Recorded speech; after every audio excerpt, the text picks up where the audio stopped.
கர்த்தராகிய இயேசு கிறிஸ்துவின் நாமத்தினாலே வாழ்த்துக்களை தெரிவித்துக் கொள்கிறேன். என் தேவ பிள்ளைகளை இந்த நாளிலும் தேவனாகிய கர்த்தர் நம்மை இந்த இடத்திலே தேவனை ஆராதிக்கும்படியாக கிருபை செய்திருக்கிறார். என் தேவ ஜனமே, இன்றைக்கு நாம் தேவனை ஆராதிப்பதற்காக நாம் வந்திருக்கிறோம். தேவனை துதிக்கவும், தேவன் செய்த நன்மைகளுக்காக நாம் நன்றிகளை சொல்லும்படியாக தேவனாகிய கர்த்தர் நம்மை ஆராதிக்கும்படியாக ஜீவனோடு கூட வைத்திருக்கிறார். என் தேவ பிள்ளைகளை, ஒவ்வொரு நாளும் தேவனாகிய கர்த்தர் உன்னையும் என்னையும் ஜீவனோடு கூட வைத்திருக்கிறார். ஏனென்றால் அவரை துதிக்கவும் அவரை ஆராதிப்பதற்காகவும் தேவனாகிய கர்த்தர் நம்மை ஜீவனோடு கூட வைத்திருக்கிற தேவனாக இருக்கிறார். இந்த நாளிலே நாம் வீடுகள் தோறும் தேவனை ஆராதித்துக் கொண்டிருக்கிறோம். வீடுகள் தோறும் தேவனை ஆராதித்துக் கொண்டும் தேவனை துதித்துக் கொண்டும் இருக்கிறோம். ஏனென்றால் இன்றைய சூழ்நிலைகள் அப்படியாக மாறி இருக்கிறது. இந்த காலகட்டத்திலே நாம் இருக்கிறோம். இந்த காலகட்டத்திலே நாம் வீடுகளிலே இருந்து தேவனை ஆராதிக்கும்படியாக கிருபைகளை கொடுத்திருக்கின்றார். என் தேவ ஜனமே, நாம் ஆலயத்துக்கு சென்றுதான் தேவனை ஆராதிக்க வேண்டும் என்கிற ஒரு நிர்பந்தம் அல்ல. நாம் வீடுகளில் இருந்து கூட நாம் தேவனை ஆராதிக்கலாம். என் தேவ பிள்ளைகளே, நம்முடைய தேவனாகிய கர்த்தர் முதலிலே வீடுகள் தோறும் தேவனை ஆராதிக்க வேண்டும் என்றுதான் தேவன் கட்டளைகளை கொடுத்திருக்கிறார். ஒவ்வொரு நாளிலும் நாம் வீடுகள் தோறும் தேவனை ஆராதிக்க வேண்டும், குடும்பமாக ஆராதிக்க வேண்டும் என்று சொல்லி தேவன் வேதத்திலே குறிப்பிட்டிருக்கிறார். இன்றைக்கு நாம் தேவனை ஆராதிப்பதற்கு எந்த இடத்தில் இருந்தாலும் தேவனை ஆராதிக்கலாம். தேவனுடைய கிருபை நம்மோடு கூட இருக்கிறதாக இருக்கிறது. என் தேவச்சனமே, இன்றைக்கு நாம் இன்றைக்கு 6 மாதங்கள் கழித்து இந்த 7வது மாதத்திலே நாம் இந்த 2வது உயிர்த்தெழுந்த நாளிலே தேவனை ஆராதிக்கும்படியாக வந்திருக்கிறோம். என் தேவ ஜனமே, இன்றைய நாளில் தேவன் நம்மோடு கூட பேசுகிறவராக இருக்கிறார். நம்மோடு கூட பேசி அவர் என்ன பேச போகிறார் என்பதை நாம் கவனித்து கேட்க வேண்டும். அதே நேரத்திலே அவர் நம்மை எதற்காக அவரை ஆராதிக்க வேண்டும், அவரை ஆராதிக்கும் பொழுது நமக்கு என்ன நன்மைகள் ஏற்படுகிறது என்பதை நாம் சற்று சிந்தித்து பார்க்க வேண்டும். இன்றைக்கு நாம் வேதத்துல பார்க்கிறோம், தேவன் நமக்கு சொல்லி இருக்கிறார். இன்றைய செய்தியின் தலைப்பு என்னவென்றால், தேவன் நமக்கு ஒரு தலைப்பு கொடுத்திருக்கிறார். உங்களை மற்ற ஜனங்களை விட்டு பிரித்தெடுத்தேன் என்று. ஆம் தேவ பிள்ளைகளே, இன்றைக்கு தேவனாகிய கர்த்தர் நம்மை பிரித்தெடுக்கிற தேவனாக இருக்கிறார். ஏனென்றால் அவரை ஆராதிக்க வேண்டும், அவரை துதிக்க வேண்டும், அவருக்கென்று நாம் ஏற்ற பிள்ளைகளாக இருக்க வேண்டும் என்பதற்காக அவர் நம்மை பிரித்தெடுக்கிறவராக இருக்கிறார். இன்றைக்கு பாருங்கள், நாம் உலகத்திலே பார்க்கும் பொழுது அநேக மக்கள் இருக்கிறார்கள். அந்த மக்களிடத்திலிருந்து நம்மை வேறு பிரிக்கிறவராக இருக்கிறார். நாம் வேதத்திலே படிக்கிறோம். வேதத்திலே படிக்கும் பொழுது ஆபிரகாமை பார்க்கும் பொழுது ஆபிரகாம் அவன் குடும்பத்திலிருந்து வேறு பிரித்து கொண்டு வருகிற தேவனாக இருக்கிறார். ஏனென்றால் ஆபிரகாமுக்கு ஆசீர்வாதத்தை கொடுக்க வேண்டும். ஆபிரகாம் அந்த ஆசீர்வாதத்தை பெற்றுக்கொண்டு என்னை துதிக்க வேண்டும் என்கிற அந்த நிர்பந்தத்தினாலே தேவனாகிய கர்த்தர் ஆபிரகாமை வேறு பிரிக்கிற தேவனாக இருக்கிறார். என் தேவ ஜனமே, அவர் நம்மை வேறு பிரித்தெடுக்கும் பொழுது தான் நமக்கு ஆசீர்வாதம் கிடைக்கும். அவரிடத்திலே ஒரு உறவுகள் கிடைக்கும். அவரிடத்திலே நாம் சமாதானத்தோடும் சந்தோஷத்தோடும் அதே நேரத்தில் அவருடைய சொந்த ஜனங்களாக மாறுவோம் என்று சொல்லி இந்த வேத வசனத்திலே சொல்லப்பட்டிருக்கிறது. நாம் எடுத்து வாசிக்கலாம். வேதத்திலே லேவியராகமம் 20ஆம் அதிகாரம் 26வது வசனத்திலே பார்க்கலாம். கர்த்தராகிய நான் பரிசுத்தராய் இருக்கிறபடியால் நீங்களும் எனக்கேற்ற பரிசுத்தவான்களாய் இருப்பீர்களாக. நீங்கள் என்னுடையவர்களாய் இருக்கும்படிக்கு உங்களை மற்ற ஜனங்களை விட்டு பிரித்தெடுத்தேன் என்று சொல்லி. ஆம், நம்முடைய தேவனாகிய கர்த்தர் பரிசுத்தர். அவரை கூட அவருக்கேற்ற பரிசுத்தத்திலே நாம் இருக்க வேண்டும் என்று சொல்லி தேவன் விரும்புகிறவராக இருக்கிறார். இந்த அதிகாரத்தை நாம் படிக்கும் பொழுது இந்த அதிகாரத்திலே சில காரியத்தை தேவனாகிய கர்த்தர் சொல்லுகிறார். தேவனை விட்டு மற்ற தேவன்களை நாம் வணங்கும் பொழுது நமக்கு சில பிரச்சனைகள் வரும், சில ஆபத்துக்கள் வரும். சில நேரங்களிலே நமக்கு சந்தோஷம் கிடைக்காது, சமாதானம் கிடைக்காது. ஆகவே நானே உன் தேவன் என்பதை அவர் சொல்லுகிறார். என்னையே வானத்திலும் பூமியிலும் என்னை தவிர வேற தேவர்கள் இல்லை என்று சொல்லி இந்த வேத வசனத்திலே குறிப்பிட்டிருக்கிறார். என் தேவச்சனமே, இந்த இடத்தில் ஏன் அப்படி சொல்லி இருக்கிறார் என்று சொன்னால், இஸ்ரவேல் மக்கள் அதாவது அந்த எகிப்தின் நாட்டிலே இருக்கும் பொழுது, அந்த எகிப்தின் நாட்டில் இருக்கும் பொழுது அந்த இடத்திலே அந்த பார்வோன் மன்னன், அதாவது அந்த மக்கள் வணங்கின தேவர்களை இவர்களும் வணங்கினார்கள், இவர்களும் துதித்தார்கள். இவர்களுக்கு அந்த இடத்திலே சரியானபடிக்கு சமாதானம் இல்லை. ஆகவே தேவனாகிய கர்த்தர் என்ன செய்கிறார்? இந்த இஸ்ரவேல் மக்களை பிரித்து கொண்டு வருகிறார். என் தேவ ஜனமே, இந்த இஸ்ரவேல் ஜனங்கள் அந்த 430 வருடம் அந்த எகிப்திலே அடிமைகளாக இருக்கிறார்கள். இதற்கு ஒரு காரணம் உண்டு. ஏனென்றால் அந்த இடத்திலே அடிமைகளாக இருக்கும் பொழுது அவர்கள் தேவனை நோக்கி பார்க்க முடியாதபடிக்கு இருந்தார்கள், தேவனை விசுவாசிக்காதபடிக்கு இருந்தார்கள். ஏனென்றால் அவர்களுக்கு தேவனை ஆராதிக்க கூட நேரம் இல்லாதபடிக்கும் கடினமான வேலைகள் கொடுக்கப்பட்டதாக இருந்தது. அந்த இடத்துல தேவ பயம் இல்லை, தேவனை ஆராதிக்க கூடிய அளவுக்கு அவர்களுக்கு வழிகாட்டுவதற்கு யாரும் இல்லை. ஆகவே அந்த இடத்தில் அவர்கள் இருக்கும் பொழுது அவர்கள் பல பிரச்சனைகளை சந்தித்தார்கள். அவர்களுக்கு சமாதானம் இல்லை, சந்தோஷம் இல்லை, மிகவும் அவர்கள் கூக்குரலிட்டவர்களாக இருந்தார்கள். ஆகவே தான் தேவனாகிய கர்த்தர் என்ன செய்தார்? அவருடைய உபத்திரவத்தை பார்த்து மனமிறங்கி வந்தார் என்று சொல்லி வேதத்திலே பார்க்கிறோம். என் தேவ ஜனமே, இன்றைக்கு நாம் பரிசுத்தத்தை இழந்து விட்டால் நமக்கு என்ன ஆகும் என்று சொன்னால், மன வருத்தங்கள் வரும், சமாதானம் கிடைக்காது, சந்தோஷம் கிடைக்காது, சரியானபடிக்கு நாம் வாழ்க்கையிலே ஒரு நிலையான வாழ்க்கை இல்லாதபடிக்கு இருக்கும். ஆகவே தான் கர்த்தர் சொல்லுகிறார், நீங்கள் பரிசுத்தராய் இருங்கள் என்று சொல்லி. பரிசுத்தம் என்றால் நம்முடைய நடக்கையை நன்மையாக, அதாவது நல்ல வழியிலே நடத்தும்படியாக கர்த்தர் சொல்லுகிறார். என் தேவ பிள்ளைகளே, இன்றைக்கு நாம் பரிசுத்தத்தோடு கூட இருக்க வேண்டும். நம்முடைய தேவன் நம்மை பிரித்தெடுக்கிற தேவனாக இருக்கிறார். மற்ற ஜனங்களிடத்தில் உன்னை பிரித்தெடுத்து உனக்கு ஆசீர்வாதத்தை கொடுக்கிறவராக இருக்கிறார். தேவன் உன்னை பிரித்தெடுக்கும் பொழுது நீ அதற்கு சம்மதிக்க வேண்டும். என் தேவ ஜனமே, நம்முடைய தேவன் நம்மை, அதாவது எந்த இடத்திலே உனக்கு ஆசீர்வாதம் இல்லாதபடிக்கு இருக்கிறதோ அந்த இடத்திலிருந்து தான் தேவன் உன்னை பிரித்தெடுக்கிறவராக இருக்கிறார். அவர் பிரித்தெடுக்கும் பொழுது நீ அவர் காட்டுகிற வழியிலே நாம் செல்ல வேண்டும், நீங்களும் செல்ல வேண்டும். அப்படி செல்லும் பொழுதுதான் நமக்கு என்ன கிடைக்கும்? அவரிடத்தில் இருக்கிற அந்த ஆசீர்வாதம் கிடைக்கும். என் தேவ ஜனமே, இன்றைக்கு நீயும் நானும் தேவன் பிரித்தெடுத்தலை உணர வேண்டும். அவர் பிரித்தெடுப்பது எப்படி பிரித்தெடுக்கிறார், எதிலிருந்து பிரித்தெடுக்கிறார், எப்படி பிரித்தெடுக்கிறார் என்பதை கூர்ந்து கவனித்து நாம் அதன்படி நடக்க வேண்டும். என் தேவ பிள்ளைகளை, இன்றைக்கு தேவன் சொல்லுகிற வார்த்தைகள், அதாவது இந்த வேத வசனத்திலே பார்க்கும் பொழுது சில காரியங்கள் சொல்லப்பட்டிருக்கிறது. அதாவது அஞ்சான பார்க்கிறவர்களிடத்துல போகக்கூடாது, குறி சொல்லுகிறவர்களிடத்துல போகக்கூடாது, அதே நேரத்துல மிருகத்தோடு கூட புணரக்கூடாது என்பதை சில காரியங்களை இந்த இடத்துல வைத்திருக்கிறார். ஏனென்றால் அந்த எகிப்து நாட்டிலே இப்படிப்பட்டதான ஒரு காரியங்கள் நடந்து கொண்டிருந்தது. ஆகவே தான் அவர்களை, அதாவது அந்த இஸ்ரவேல் மக்களை வேறு பிரித்து கொண்டு வந்தார். நம்முடைய தேவன் எதிலிருந்து நம்மை பிரித்தெடுக்கிறார், எப்படி பிரித்தெடுக்கிறார், அவர் பிரித்தெடுக்கிறதுக்கு காரணம் என்ன என்பதை நாம் சில காரியத்தை பார்த்து நாம் கடந்து செல்லலாம். நாம் முதல் குறிப்பிலே பார்க்கலாம், தேவன் நம்மை பரிசுத்தப்படுத்துகிறார். ஆம் தேவ பிள்ளைகளே, இன்றைக்கு நம்முடைய தேவன் நம்மை பரிசுத்தப்படுத்துகிறவராக இருக்கிறார். நம்முடைய பாவத்திலிருந்து நம்மை மீட்டெடுத்து, நாம் செய்கிற அக்கிரமமான காரியத்திலிருந்து நம்மை மீட்டெடுத்து, நாம் மீறி நடக்கிற அந்த காரியத்திலிருந்து நம்மை மீட்டெடுத்து நம்மை பரிசுத்தப்படுத்துகிறவராக இருக்கிறார்.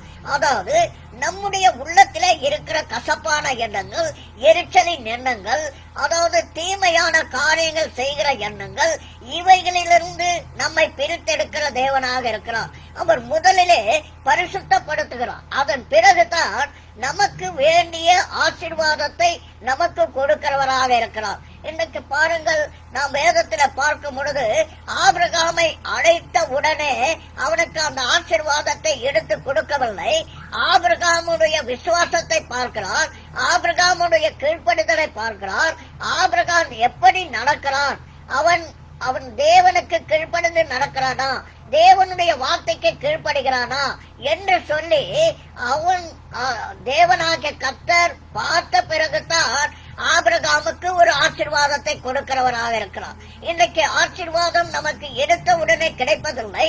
ஆசீர்வாதம் கிடைக்கிறதுக்கு நாம் தேவனிடத்திலே எப்படி நடக்கிறோம் என்பதை பார்த்த பிறகுதான், நாம் நம்முடைய செயல்களிலே எப்படி இருக்கிறோம் என்பதை பார்த்த பிறகுதான் நம்முடைய தேவனாகிய கர்த்தர் நமக்கு ஆசீர்வாதத்தை கொடுக்கிறவர். எடுத்து வாசிக்கலாம். லேவியராகமம் 20ஆம் அதிகாரம்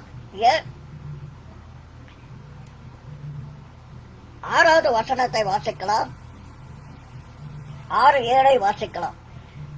அஞ்ஞானம் பார்க்கிறவர்களையும் குறி சொல்லுகிறவர்களையும் பின்தொடர்ந்து சோரம் போக எந்த ஆத்மா அவர்களை நாடுகிறானோ அந்த ஆத்மாவுக்கு விரோதமாக எதிர்த்து நின்று அவனை தன் ஜனத்தில் இராதபடிக்கு அறுப்புண்டு போக பண்ணுவேன்.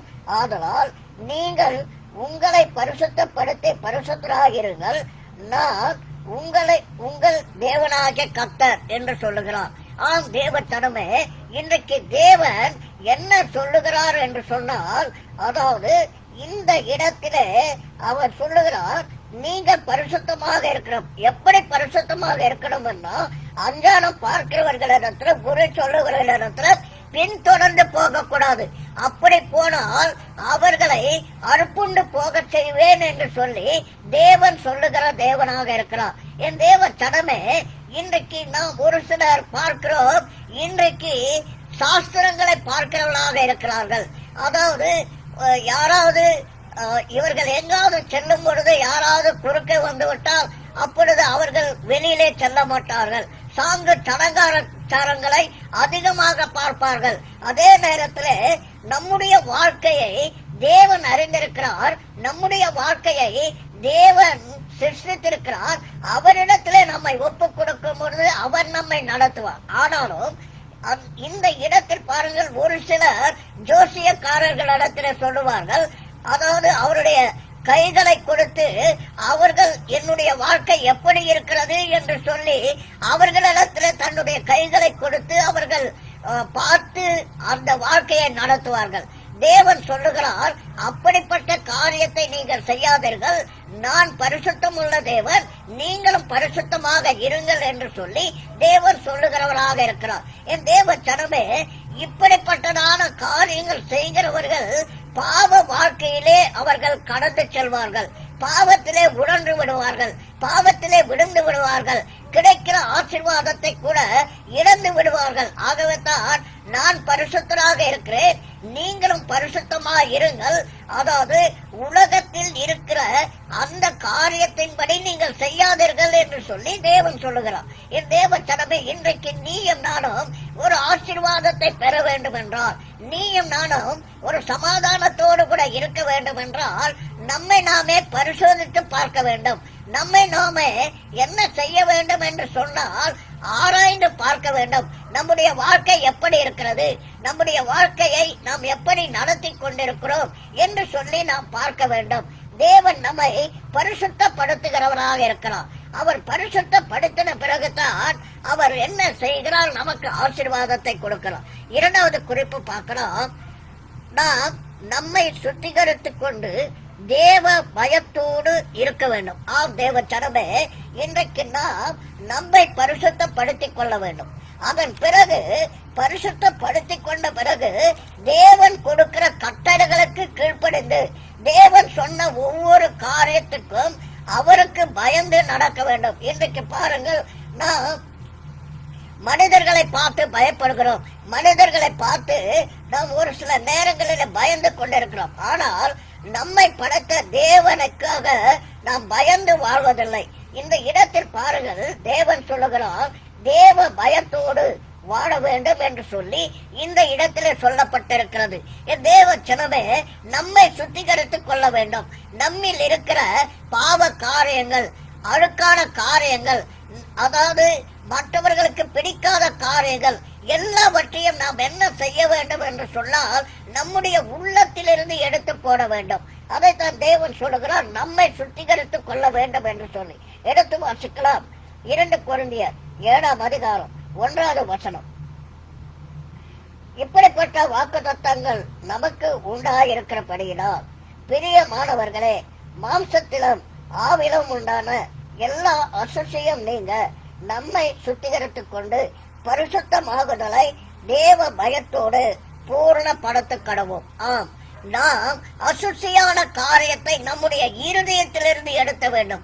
மாம்சத்துக்குரியதான பாவமான காரியங்களை நாம் எடுத்து விட வேண்டும். என் தேவச்சனமே, இன்றைக்கு நம்முடைய உள்ளத்திலே அசுசியான காரியங்கள், பாவமான காரியங்கள் இவைகள் இருக்கிறதுனால தான் இன்றைக்கு நம்மாலே இந்த உலகத்திலே சமாதானமாக வாழ முடியவில்லை, ஒரு சந்தோஷமாக வாழ முடியவில்லை, ஒரு தத்தளிப்போடு கூட வாழ்ந்து கொண்டிருக்கிறோம். என் தேவச்சனமே, இன்றைக்கு நீயும் நானும் நம்மை நாமே பரிசுத்தப்படுத்திக் கொள்ள வேண்டும். நம்முடைய இருதயத்தில் இருக்கிற கசப்பான எண்ணங்கள் எந்த எண்ணமாக இருந்தாலும் அவைகளை நம்முடைய இருதயத்திலிருந்து எடுத்து போட வேண்டும்.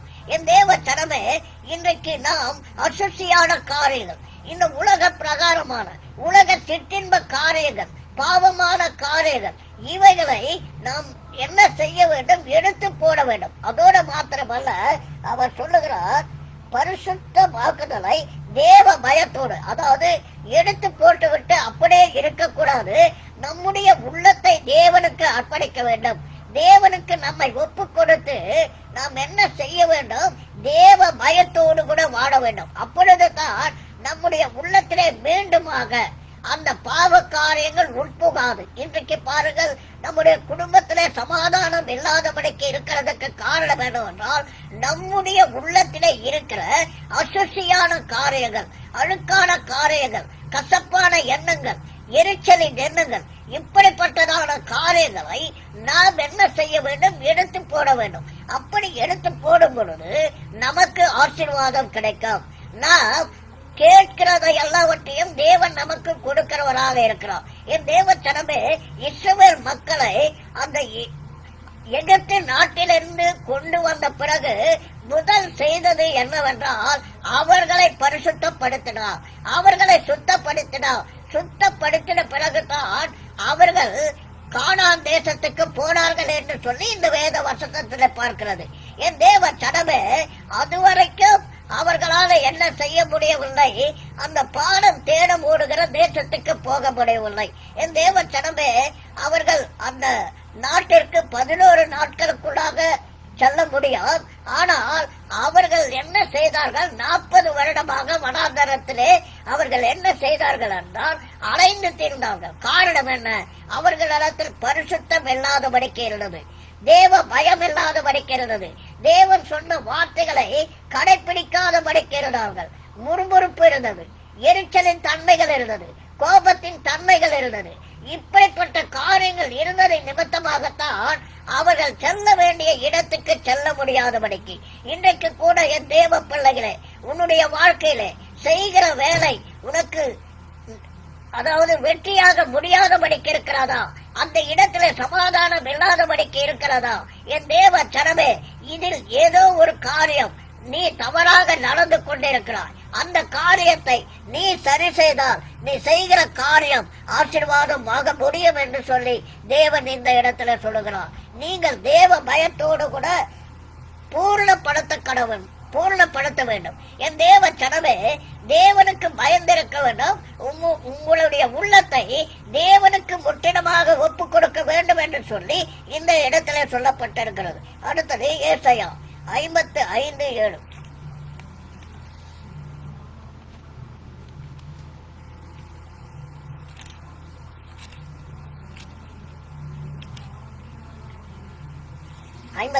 ஏசாயா 55:7.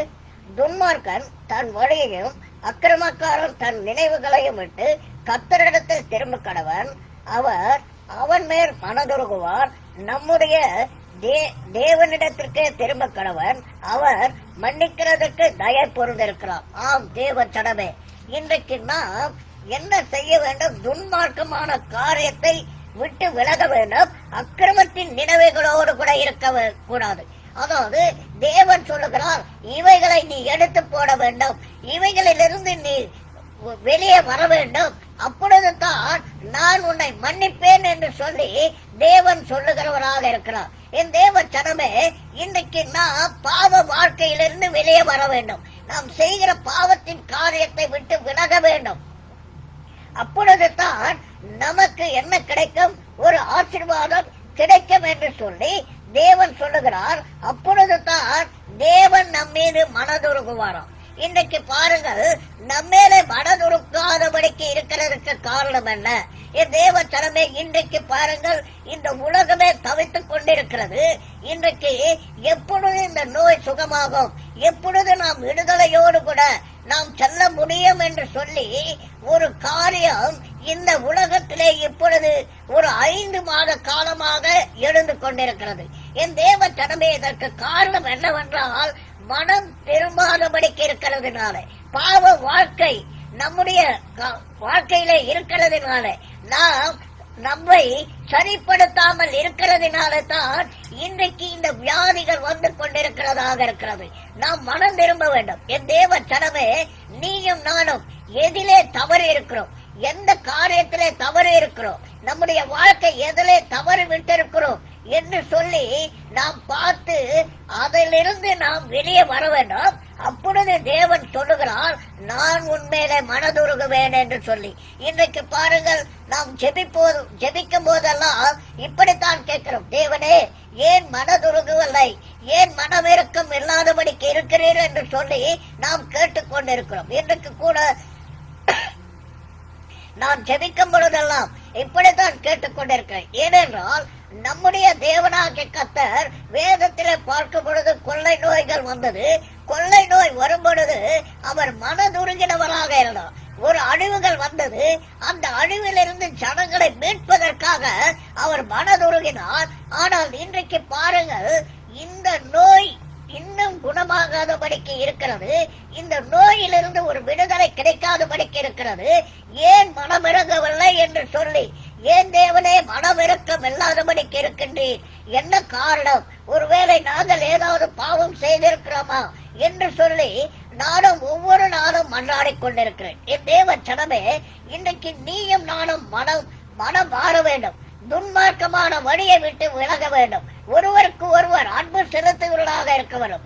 குடும்பத்திலே ஒரு ஐக்கியத்தோடும், அதே நேரத்திலே உன்னை நேசிப்பது போல மற்றவர்களையும் நேசிக்க வேண்டும் என்று தேவன் சொல்லுகிறவராக இருக்கிறார். என் தேவ ஜனமே, துன்மார்க்க தன் வழியை விட்டு, அக்கிரமக்காரன் தன் நினைவுகளை விட்டு விலக வேண்டும். அதாவது அக்கிரமமான காரியத்தை நினைக்காதபடிக்கு நாம் வெளியே வர வேண்டும் என்று சொல்லி தேவன் சொல்லுகிறவராக இருக்கிறார். என் தேவ ஜனமே, அப்பொழுது நான் மனதுருகுவேன் என்று சொல்லி இந்த இடத்துல சொல்லப்பட்டிருக்கிறது.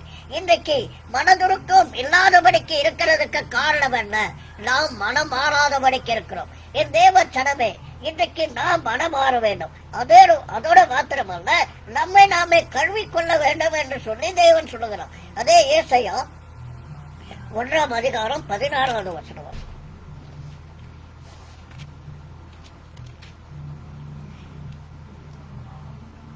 உங்களை கழுவி சுத்திகரியுங்கள், உங்கள் கிரிகையின் பொல்லாப்பை என் கண்களுக்கு மறைவாக அகற்றிவிட்டு தீமை செய்தலை விட்டு ஓயுங்கள் என்று சொல்லி இருக்கிறார். தேவ ஜனமே, இன்றைக்கு தேவனாகிய கர்த்தர் நம்மை சொல்லுகிறார், கழுவிக்கொள்ள வேண்டும் என்று சொல்லி அவர் சொல்லுகிறவராக இருக்கிறார். என் தேவ ஜனமே, இன்றைக்கு நாம் நம்மை சுத்திகரித்துக் கொள்ள வேண்டும். நம்மை சுத்திகரித்துக் கொண்டு நாம் பரிசுத்தமாக வேண்டும் என்று சொல்லி தேவன் இந்த இடத்துல சொல்லுகிறார். உங்களை கழுவிக்கொள்ளுங்கள், சுத்திகரியுங்கள், உங்கள் கிரியைகளின் பொல்லாப்பை என் கண்களுக்கு மறைவாக அகற்றிவிட்டு. என் தேவ ஜனமே, இன்றைக்கு நம்மை சுத்திகரித்துக் கொள்ள வேண்டும், நம்மை சுத்தப்படுத்திக் கொள்ள வேண்டும்.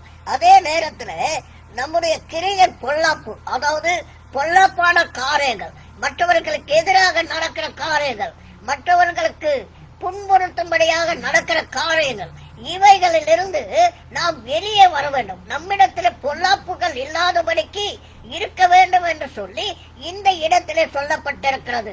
நம்மை நாமே கழுவிக் கொள்ள வேண்டும், நம்மை நாமே சுத்திகரித்துக் கொள்ள வேண்டும். அப்பொழுது சுத்திகரித்துக் கொண்டு நாம் தேவனிடத்தில் திரும்பும் பொழுது தேவன் நமக்கு ஆசீர்வாதத்தை கொடுக்கிறவராக இருக்கிறார். தேவனாகிய கர்த்தர் நம்மை பிரித்தெடுப்பதற்கு காரணம் என்னவென்றால், நமக்கு ஆசீர்வாதத்தை கொடுப்பதற்காக. எதிலிருந்து பிரித்தெடுக்கிறார்? உன்னுடைய பாவ காரியத்திலிருந்து, உன்னுடைய அக்கிரமான காரியத்திலிருந்து, உன்னுடைய மீறுதலான காரியத்திலிருந்து உன்னை பிரித்தெடுக்கிறவராக இருக்கிறார். என் தேவ ஜனமே, இன்றைக்கு நாம் ஒவ்வொருவரும் பிரித்தெடுக்கப்பட்டவர்களாக இருக்க வேண்டும். எதிலிருந்து? பாவத்திலிருந்து, அக்கிரமத்திலிருந்து, மீறுதலிலிருந்து, நம்முடைய உள்ளத்தில் இருக்கிற பொல்லாப்பான எண்ணத்திலிருந்து நாம் பிரித்தெடுக்க வேண்டும். அப்பொழுதுதான் நமக்கு ஆசீர்வாதம் கிடைக்கும் என்று சொல்லி இந்த வேத வசனத்திலே சொல்லப்பட்டிருக்கிறது. என் தேவ ஜனமே, அவர் நம்மை இதிலிருந்து பிரித்தெடுக்கிறார். எந்த இடத்திலே பாவம் இருக்கிறதோ, எந்த இடத்துல அக்கிரமங்கள் மிகுதியாக இருக்கிறதோ, எந்த இடத்திலே வேறுதல்கள் அதிகமாக இருக்கிறதோ, அந்த இடத்திலிருந்து தான் தேவன் நம்மை பிரித்தெடுக்கிறவராக இருக்கிறார். ஆபிரகாமை அந்த இடத்திலிருந்து தான் பிரித்தெடுத்தார். என் தேவ ஜனமே, அந்த இடத்திலிருந்து பிரித்தெடுத்த பிறகுதான் தேவனாகிய கர்த்தர் அவனுக்கு ஆசீர்வாதத்தை கொடுத்தவராக இருந்தார். என் தேவ ஜனமே, இன்றைக்கு நீயும் நானும் பிரித்தெடுக்கப்பட்டவர்கள். நீயும் நானும் தேவனுக்கு உகந்த பிள்ளைகள். நீயும் நானும் தேவனுக்கு பிடித்த ஜனங்கள். என் தேவ ஜனமே, இன்றைக்கு நாம் பிதாவாகிய தேவன் நம்மை, அதாவது நமக்கு வேத வசனத்தை கொடுத்து நம்முடைய உள்ளத்திலே அந்த கட்டளைகளை வைத்து, அந்த கட்டளைகளின் மூலமாக நம்முடைய உள்ளத்தில் இருக்கிற பாவமான காரியத்தை எல்லாம் பிரித்து எடுக்கிறவராக இருக்கிறார். என் தேவ ஜனமே, பிதாவாகிய தேவன் நம்மை நேசிக்கிறவராக இருந்தார், நம்மை நம்மேல அன்பு கூறுகிறவராக இருந்தார். ஆகவே தான் அவர், அதாவது தேவனுடைய கட்டளைகளை நமக்கு கொடுத்தார், தேவனுடைய வசனத்தை நமக்கு கொடுத்தார். தேவனுடைய வசனம் நமக்குள் போக போக நம்முடைய உள்ள பரிசுத்தமாகும். தேவ ஜனமே, இன்னைக்கு பாருங்கள், நமக்கு ஆசீர்வாதத்தை கொடுப்பதற்கு, ஒரு நிலையான ஒரு இடத்தை கொடுப்பதற்காக, நிலையான ஒரு தேசத்தை கொடுப்பதற்காக நம்மை பிரித்தெடுக்கிற தேவனாக இருக்கிறார். அடுத்தது பார்க்கலாம். மூன்றாவது குறிப்பு பார்க்கலாம். அவர் நம்மை எப்படி சுத்திகரிக்கிறார்? ஆம் தேவ ஜனமே, அவர் சுத்திகரிப்பதற்கு ஒரு முறைகள் வைத்திருக்கிறார். அவர் நம்மை சுத்திகரிப்பதற்காக, அதாவது நாம் செய்த தவறுகள் என்ன, நாம் செய்த தவறினாலே நமக்கு, அதாவது இழந்த காரியம் எதற்காக இழந்தோம் என்பதை காண்பிப்பதற்காக அவர் ஒரு முறையை வைத்திருக்கிறார். நம்மை சுத்திகரிப்பதற்காக ஒரு முறையை வைத்திருக்கிறார். அவர் எப்படி சுத்திகரிக்கிறார் என்பதை நாம் பார்க்கலாம். தீத்து 2ஆம் அதிகாரம் 14வது வசனம்.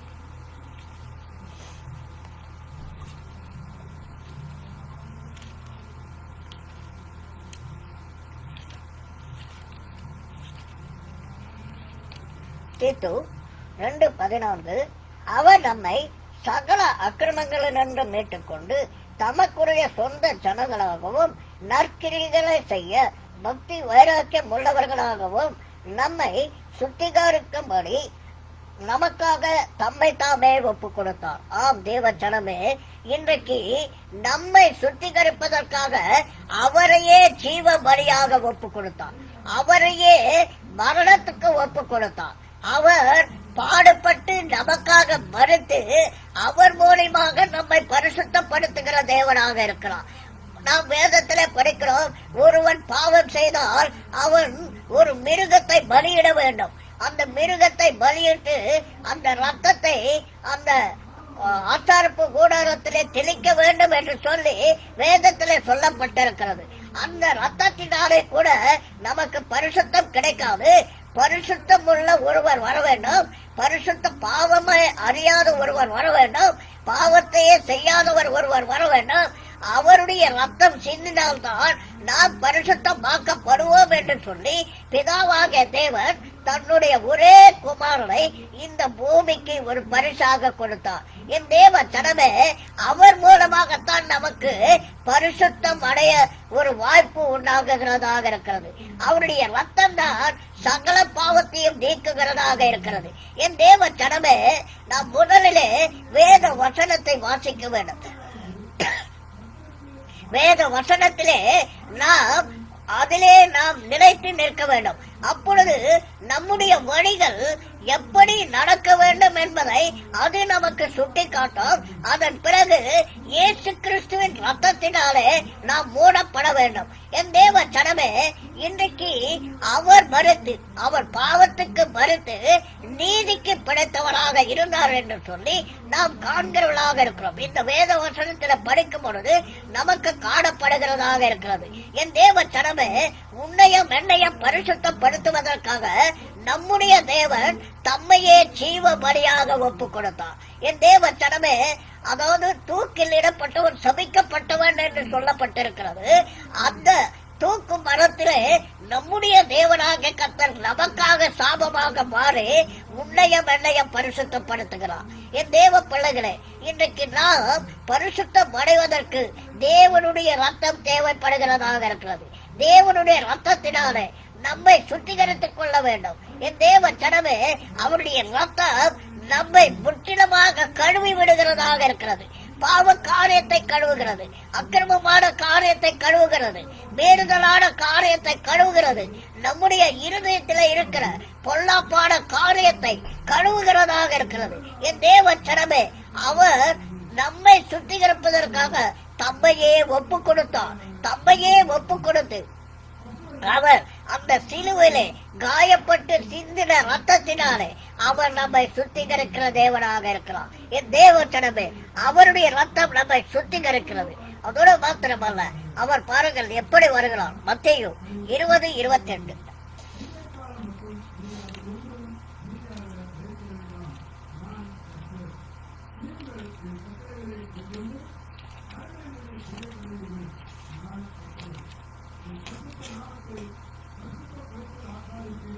அப்படியே மனுஷகுமாரன் ஊழியம் கொள்ளும்படி வராமல் ஊழியம் செய்யவும் அநேகரை மீட்கும் பொருளாகவும் தம்முடைய ஜீவனை கொடுக்கவும் வந்தார் என்றார்.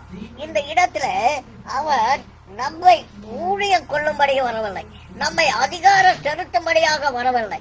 என் தேவ ஜனமே, அவர் இந்த பூமிக்கு வந்தது தன்னுடைய ஜீவனை கொடுக்க வேண்டும். இன்றைக்கு பாருங்கள், ஒரு பெரிய மனிதர்கள் வந்துவிட்டால் அந்த மனிதர்களுக்கு நாம் என்ன செய்வோம்? கீழே பணிந்து விடுவோம், கீழே விழுந்து வணங்குவோம். ஆனால் தேவன் அப்படி செய்யவில்லை. அவர் என்ன செய்கிறார்? தன் மார்போடு அணைத்துக் கொள்கிற தேவனாக இருக்கிறார். என் தேவ ஜனமே, அவர் அதிகாரம் செய்வதற்கு வரவில்லை, அவர் பரிசுத்தமாக வாழ்வதற்கான வழிகளை கற்றுக் கொடுத்தார். அதே நேரத்தில் அவர் நமக்காக ஜீவனை கொடுக்க வேண்டும், நமக்காக பாடுகள் பட்டு ஜீவனை கொடுக்க வேண்டும் என்று சொல்லித்தான் இந்த பூமிக்கு வந்தார் என்பதை இந்த வேத வசனம் சொல்லப்பட்டிருக்கிறது. என் தேவ ஜனமே, அவர் ஜீவனை கொடுத்ததினால்தான் இன்றைக்கு நீயும் நானும் இந்த உலகத்திலே வாழ்ந்து கொண்டிருக்கிறோம். நீயும் நானும் பாவம் அறியாதபடிக்கு இருக்கிறோம். என் தேவ ஜனமே, பாவத்தை செய்திருந்தாலும் நாம் அந்த பாவத்திலிருந்து மீட்டெடுக்கப்பட்டு அவருக்கு உகந்த ஜனமாக நம்மை பிரித்தெடுக்கிற தேவனாக இருக்கிறான். என் தேவ ஜனமே, இன்றைக்கு நம்மை தேவன் பிரித்தெடுப்பதற்கு காரணம் என்னவென்றால் அவருக்கு சொந்தமான பிள்ளைகளாக இருக்க வேண்டும். என் தேவ ஜனமே, இன்றைக்கு நீயும் நானும் பிரித்தெடுக்கப்பட்டவர்கள். எதிலிருந்து? பாவத்திலிருந்து, அக்கிரமத்திலிருந்து, மீறுதலிருந்து, பொல்லாத வழிகளிலிருந்து உன்னையும் என்னையும் பிரித்தெடுத்து அவரிடத்தில் வருகிற ஆசீர்வாதத்தை உனக்கும் எனக்கும் கொடுக்கிற தேவனாக இருக்கிறான்.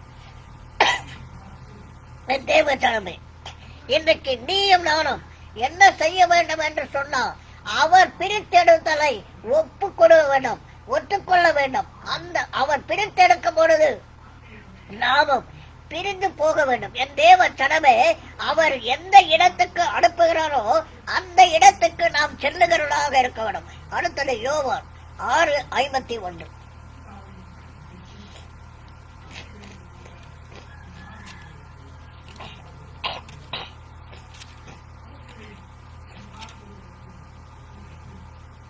நானே வானத்தில் இறங்கின ஜீவ அப்பம். இந்த அப்பத்தை புசிக்கிறவன் என்றழைக்க பிழைப்பான். நான் கொடுக்கும் அப்பம் உலகத்தின் ஜீவனுக்காக நான் கொடுக்கும் என் மாம்சமே என்றார். ஆம் தேவ பிள்ளைகளே, இன்றைக்கு பாருங்கள், நம்முடைய தேவனாக கர்த்தர் வானத்திலிருந்து இறங்கி வந்த அப்பம். ஆம், நாம் இன்றைக்கு வேத வசனத்தை படிக்கிறோம். இந்த வேத வசனம் எதற்கு ஒப்பிடப்படுகிறது என்றால், நாம் சாப்பிடுகிற சாப்பாட்டுக்கு ஒப்பிடப்படுகிறதாக இருக்கிறது. நாம் உட்கொள்கிற சாப்பாட்டுக்கு ஒப்பிடப்படுகிறதாக இருக்கிறது. என் தேவ ஜனமே, இஸ்ரவேல் ஜனங்கள் வனாந்தரத்திலே 40 வருடம் இருக்கும் பொழுது அவர்கள் உட்கொண்டது இருந்தது வானத்தில் இருந்து வந்த அப்பத்தை அவர்கள் உட்கொண்டார்கள், அவர்கள் சாப்பிட்டார்கள். என் தேவ ஜனமே, இன்றைக்கு நீயும் நானும் கூட நாம் ஆகாரத்தை உட்கொள்கிறோமே, அது வேறு எதுவும் அல்ல, தேவனுடைய வார்த்தை தான், தேவனுடைய வசனங்களை தான் நாம் ஒவ்வொரு நாளும் உட்கொண்டு இருக்கிறோம். காலையும் மத்தியானமும் இரவும் நாம் உட்கொள்கிறது எதுவென்றால் தேவனுடைய வார்த்தை தான். என் தேவ ஜனமே, இவைகளை உட்கொள்ளும் பொழுது நாம் பிழைப்போம் என்று சொல்லப்பட்டிருக்கிறது. இந்த வேத வசனங்களை நாம் தியானிக்கும் பொழுது மற்ற ஜனங்களிடத்திலிருந்து நாம் பிரித்தெடுக்கப்படுகிறதாக இருக்கிறோம். என் தேவ ஜனமே, இன்றைக்கு பாருங்கள், நம்முடைய தேவனாக கர்த்தர் நம்மை எப்படி பிரித்தெடுக்கிறோம். என் தேவ ஜனமே, ஒன்று அவருடைய ரத்தத்தை சிந்தினார், இரண்டாவது அவருடைய வார்த்தையை நம்முடைய இருதயத்திலே வைக்கிறார். அவருடைய வசனம் நமக்குள் இருந்து நாம் பாவம் செய்யாதபடிக்கு பிரித்தெடுக்கிற தேவனாக இருக்கிறார். என் தேவ ஜனமே, இன்றைக்கு நாம் பிரித்தெடுக்கப்பட்டவர்கள் ஒரு பொழுதும் பிரிந்து வந்த இடத்திற்கு மறுபடியுமாக செல்லாதபடிக்கு, என் தேவ ஜனமே, விட்டு வந்த பாவத்துக்கு திரும்பி செல்லாதபடிக்கு நம்மிடத்தில் இருக்கிற, நம்முடைய இருதயத்தில் இருக்கிற எல்லா விதமான தீங்கான காரியத்தையும் எடுத்து விட வேண்டும் என்று சொல்லி தேவன் விரும்புகிறவராக இருக்கிறார். 4வது குறிப்பு, அவர் நம்மை புடமிட்டு சுத்தமாக்குகிறார். ஆம் தேவ ஜனமே, முதலில் பார்த்தோம், அவர் தம்மையே ஜீவ பலியாக ஒப்பு கொடுத்தார்.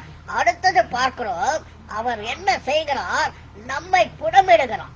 ஆம் தேவ ஜனமே, நமக்கு ஒரு சிக்ஷைகளை கொடுத்து அந்த சிக்ஷைகளின் மூலமாகத்தான் நம்மை பரிசுத்தப்படுத்துகிறவனாக இருக்கிறார்.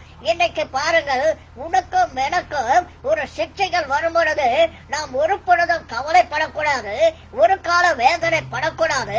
நாம் என்ன செய்ய வேண்டும் என்று சொன்னால், ஏதோ ஒரு தவறுகள் செய்திருக்கிறோம், தேவன் என்னை புடமிட்டுக் கொண்டிருக்கிறார், தேவன் என்னை அந்த உபத்திரவத்தை கொடுத்து என்னை சரிப்படுத்துகிறார் என்று சொல்லி நாம் அதை நினைக்க வேண்டும். என் தேவ ஜனமே, அதோடு மாத்திரமல்ல, நமக்கு ஆசீர்வாதம் கொடுப்பதற்காக சில பரீட்சைகளையும் வைப்பார். என் தேவ ஜனமே, சில நேரங்களிலே என்னுடைய உள்ளத்திலே சில வேதனைகள் வரும், சில கவலைகள் வரும், சில நேரங்களிலே கண்ணீர் வடிக்கிறது போல சில காரியங்கள் ஏற்படும். அந்த நேரத்தில் நான் நினைப்பேன், தேவனே, ஏதோ நான் தவறு செய்திருக்கிறேன், ஏதோ ஒரு காரியத்துல தவறு இருக்கிறேன், தேவனே என்னை புடமிடும் என்று புடமிட்டுக் கொண்டிருக்கிறார்.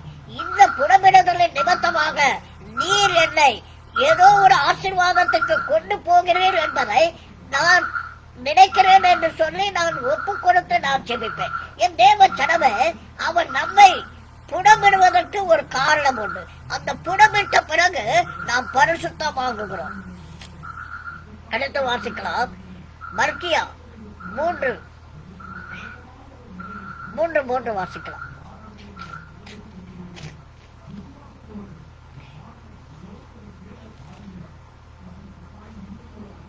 அவர் உட்கார்ந்து வெள்ளியை புடமிட்டு சுத்திகரித்துக் கொண்டிருப்பார். அவர் லேவியின் புத்திரரை சுத்திகரித்து அவர்கள் கர்த்தருடையவராக படிக்கும் நீதியாய் காணிக்கையாய் செலுத்தபடிக்கு அவர்களை பொன்னை போடவும் எல்லையை போடவும் புடமிடுவார். ஆம் தேவ ஜனமே, இந்த இடத்தில் பாருங்கள், அவர் பொறுமையாக உட்கார்ந்து அவர் புடமிடுகிறார் என்று சொல்லப்படுகிறது. என் தேவ ஜனமே, இன்றைக்கு பாருங்கள், உன்னையும் என்னையும் ஆசீர்வாதத்தை பெற்றுக் கொள்வதற்காக பொறுமையாக உட்கார்ந்து கொண்டு புடமிடுகிறவராக இருக்கிறார். எப்படி? வெள்ளியை போல. என் தேவ ஜனமே, இன்றைக்கு ஒரு நகைகளை அணிந்து கொள்ளும் பொழுது அந்த நகைகள் அழகாக பெண்கள் அணிந்து கொள்வதற்காக என்ன செய்கிறார்கள்? அந்த கொட்டான் என்ன, அந்த பொற்கொள்ளன் என்ன செய்வான் என்று சொன்னால், அந்த அடுப்பு சூட்டை கூட பார்க்காதபடிக்கு அந்த அடுப்பு அடலாக இருக்கும். ஆனாலும் அவன் பொறுமையோடு கூட உட்கார்ந்து கொண்டு அதை உருவாக்குகிறான். என் தேவ ஜனமே, இன்றைக்கு பாருங்கள், உன்னையும் என்னையும் ஆசீர்வாதத்தோடு கூட வாழ வைப்பதற்காக நம்முடைய தேவன் பொறுமையோடு கூட உட்கார்ந்து நம்மை புடமிடுகிறவனாக இருக்கிறான். எங்க சுத்திகரித்து அவர்கள் கர்த்தருடையவர்களாகும்படி நீதியை கண்காணியாக செலுத்தும்படிக்கு அவர்களை பொன்னை போலவும் வெள்ளியை போலவும் புடமிடுகிறான். ஆம் தேவ ஜனமே, இன்றைக்கு பாருங்கள், நம்மை பொன்னை போலவும் வெள்ளியை போலவும் புடமிடுகிற தேவன். என் தேவ ஜனமே, இன்றைக்கு புடமிட்ட பிறகுதான் நான் ஒரு பொன்னாக விளங்குவேன். யோபு சொல்லுகிறான், நான் புடமிட்ட பிறகு நான் பொன்னாக விளங்குவேன் என்று சொல்லி. ஆம் தேவ ஜனமே, அவனை கூட தேவனாக கர்த்தர் புடமிட்டார். எப்படி புடமிட்டார் என்று சொன்னால், அவனுடைய பிள்ளைகள் அடைந்தார்கள், அவனுடைய ஆஸ்திகள் அடைந்தது, அவனுடைய சொத்துக்கள் எல்லாம் அடைந்தது, அவன் வைத்திருந்த நிலங்கள் எல்லாம் அழிந்து போனது. அவனுடைய சரீரத்திலே புட்களால அவன் வேதனைப்பட்டான். என் தேவ ஜனமே, அந்த வேதனையில கூட அவன் மறுதளிக்காமல் தேவனை ஆராதித்துக் கொண்டிருந்தான், தேவனை துதித்துக் கொண்டிருந்தான். அவனை புடமிட்ட பிறகு அவன் ஒரு பொன்னாக விளங்கினான் என்று சொல்லி வேத புத்தகத்திலே சொல்லப்பட்டிருக்கிறது. என் தேவ ஜனமே, இந்த புடமிடுவதால் உன்னையும் என்னையும் தேவனுக்கு சொந்த ஜனமாக மாற்றிக் கொள்வதற்காக, உன்னை புடமிடுவதற்கு தேவனாக கர்த்தர் உன்னை பிரித்தெடுப்பதற்காக, மற்ற ஜனங்களிடத்திலிருந்து உன்னை பிரித்தெடுப்பதற்காக உன்னை புடமிட்டுக் கொண்டிருக்கிறார். அந்த புடமிடுதலை நீ வெறுக்காதே. அந்த புடமிடுதலை நீ, அதாவது எனக்கு வேண்டாம் என்று சொல்லாதே. என் தேவ ஜனமே, அந்த புடமிடுதல் வரும் பொழுது நீ அதை பொறுமையோடு கூட கர்த்தருக்கு ஒப்பு கொடுத்து நீ ஜெபித்துக் கொண்டிருந்தா நீ ஒரு பொன்னாக விளங்குவாய். என் தேவ ஜனமே, அவர் புடமிட்ட பிறகு நீ பரிசுத்தமாக மாறுவாய். என் தேவ ஜனமே, அவர் பரிசுத்தப்படுத்தி மற்ற ஜனங்களிடத்திலிருந்து உன்னை பிரித்தெடுக்கிற தேவனாக இருக்கிறார். அடுத்தது சங்கீதம் 66:10.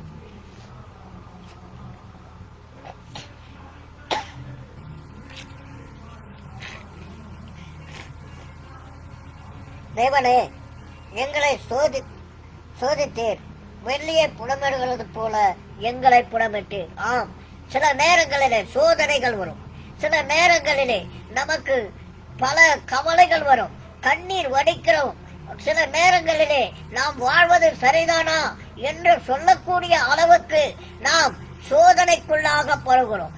அவர் பாருங்கள், தாவீது சொல்லுகிறார், என்னை சோதித்து வெள்ளியை புடுகிறது போல புடமிடுகிறேன். 11வது வசனத்தில் பார்க்கலாம், எங்களை வலையில் அகப்படுத்தி எங்கள் இடுப்புகளின் மேல் வருத்தமான பாரத்தை ஏற்றினீர். 12வது வசனம், மனுஷரை எங்கள் தலையின் மேல் ஏறு போக பண்ணினீர். தீயையும் தண்ணீரையும் கடந்து வந்தோம், செழிப்பான இடத்தில் எங்களை கொண்டு வந்து விட்டேன். என் தேவ பிள்ளைகளை, இன்றைக்கு பாருங்கள், நாம் சோதனைக்குட்படுவதற்கு காரணம் என்ன? என் தேவ ஜனமே, சில பிரச்சனைகள் வரும், சில வேதனைகள் வரும், வேதனைப்படும்படியாக சில காரியங்கள் உனக்கு நேரிடும். என் தேவ ஜனமே, இதற்கு என்ன காரணம் என்னவென்றால், உன்னை பரிசுத்தப்படுத்துவதற்காக, உன்னுடைய வழியை சரிப்படுத்துவதற்காக, நீ பாவ காரியங்களை செய்யாதபடி உன்னை தடுப்பதற்காக தேவன் ஒரு தண்டனைகளை கொடுத்து, தேவன் ஒரு சிக்ஷைகளை கொடுத்து அந்த பாவத்தை செய்ய விடாதபடிக்கு உன்னை பிரித்தெடுப்பதற்காகத்தான் இந்த உபத்திரவங்கள் வரும். அதோடு மாத்திரமல்ல, இந்த உபத்திரவங்கள் வந்த பிறகு நீ சரியாகி விடுவாய், நீ பரிசுத்தமாகி விடுவாய். அதன் பிறகு உன்னை செழிப்பான ஒரு இடத்துக்கு கொண்டு போவார். என் தேவ ஜனமே, அவர் உன்னை பிரித்தெடுப்பதற்கு எதற்கென்றால் உன்னை ஒரு செழிப்பான இடத்துக்கு கொண்டு போவதற்காக. உன்னை செழிப்பான ஒரு இடத்திலே வைப்பதற்காக என் தேவ ஜனமே, இன்றைக்கு நீ எதிர்பார்த்து கொண்டிருக்கிற ஒரு செழிப்பான இடத்துக்கு உன்னை கொண்டு போகிறார். என் தேவ ஜனமே, இன்றைக்கு நீ தத்தளித்துக் கொண்டிருக்கிறாய். இன்றைக்கு இந்த உலகமே தத்தளித்துக் கொண்டிருக்கிறது. இந்த உலகம் தத்தளிப்பிலிருந்து விடுதலை ஆக வேண்டும் என்றால் தன்னை பரிசுத்தப்படுத்திக் கொள்ள வேண்டும். என் தேவ ஜனமே, ஒவ்வொருவரும் மனம் திரும்பி தேவன் பக்கமாக திரும்பும் பொழுது நிச்சயமாக இந்த தத்தளிப்பிலிருந்து கூடிய சீக்கிரத்திலே என் தேவன் ஒரு விடுதலை கொடுக்கிற தேவனாக இருக்கிறார். என் தேவ பிள்ளையே, இன்றைக்கு நம்முடைய தேவன் நம்மை புடமிட்டு நம்மை சுத்திகரிக்கிற தேவனாக இருக்கிறார். நம்மை பரிசுத்தப்படுத்துகிறவனாக இருக்கிறார்.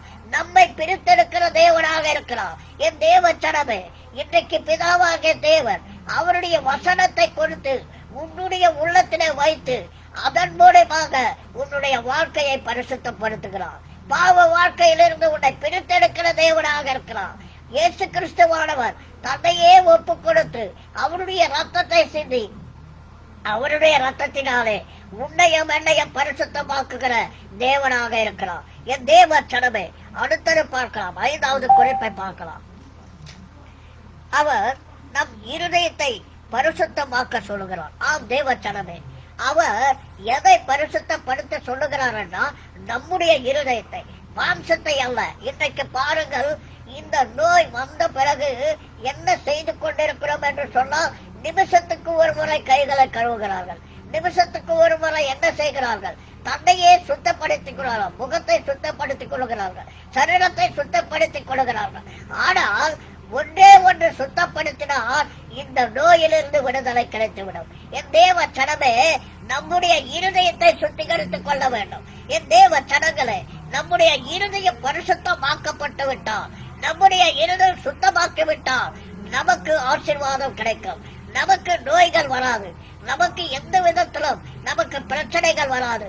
தேவன் சொல்லுகிறார், நம்முடைய இருதயத்தை பரிசுத்தப்படுத்த வேண்டும் என்று சொல்லி. எடுத்து வாசிக்கலாம். யாக்கோபு 4:8.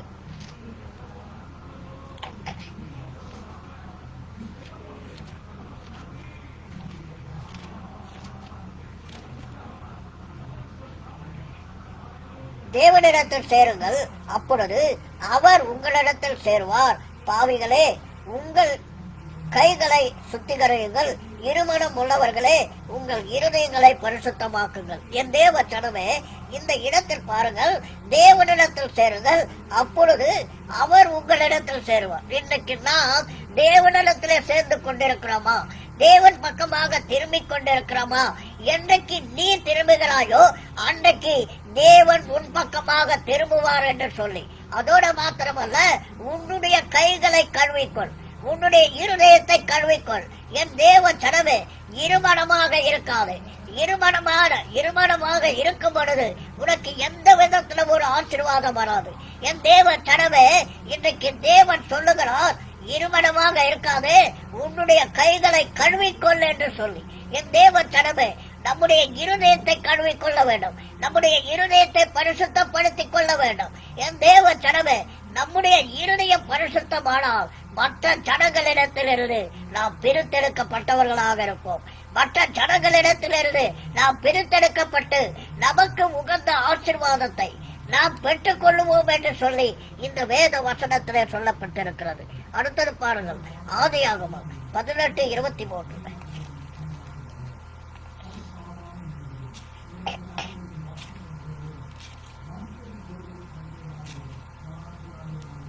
ஆதியாகமம் 18:23.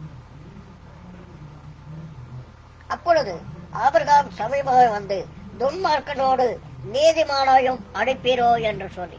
ஆம், இந்த இடத்தில் பாருங்கள், தேவனாகிய கர்த்தர் சோதோம் கொமோராவை அழிப்பதற்காக வருகிறார். ஏன் அவர் அழிக்க வேண்டும்? என் தேவ ஜனமே, நீங்கள் கேட்கலாம், அவர் மனதுருக்கிற தேவன் அல்லவா?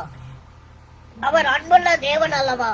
இந்த நகரத்தை ஏன் அழித்தார் என்று சொல்லி.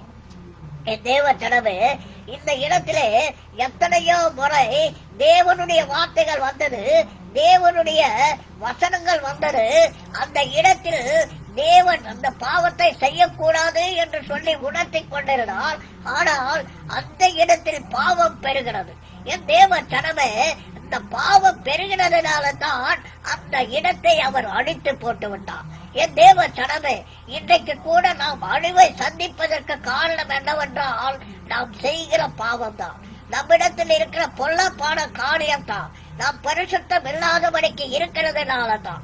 நாம் பிரித்தெடுக்காமல் அந்த பாவத்திலே உணர்ந்து கொண்டிருப்பதனால தான் இன்றைக்கு நாம் அழிவை சந்தித்துக் கொண்டிருக்கிறோம்.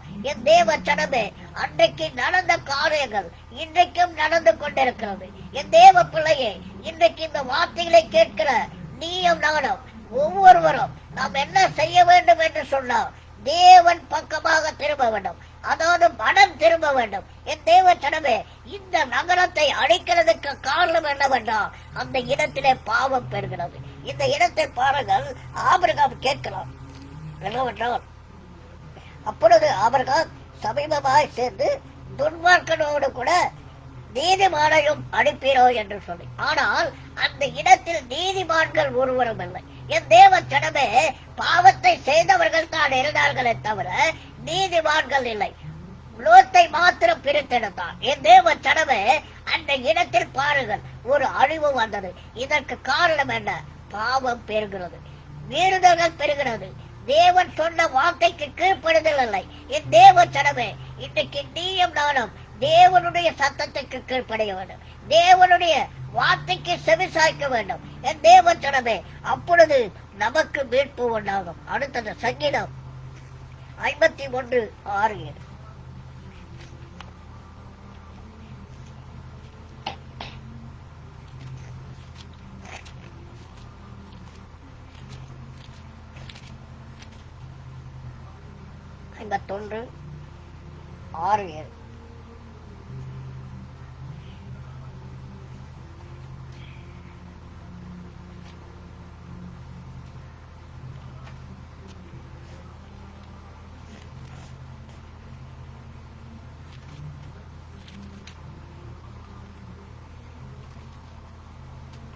இதோ உள்ளத்தில் உண்மை இருக்க விரும்புகிறேன்.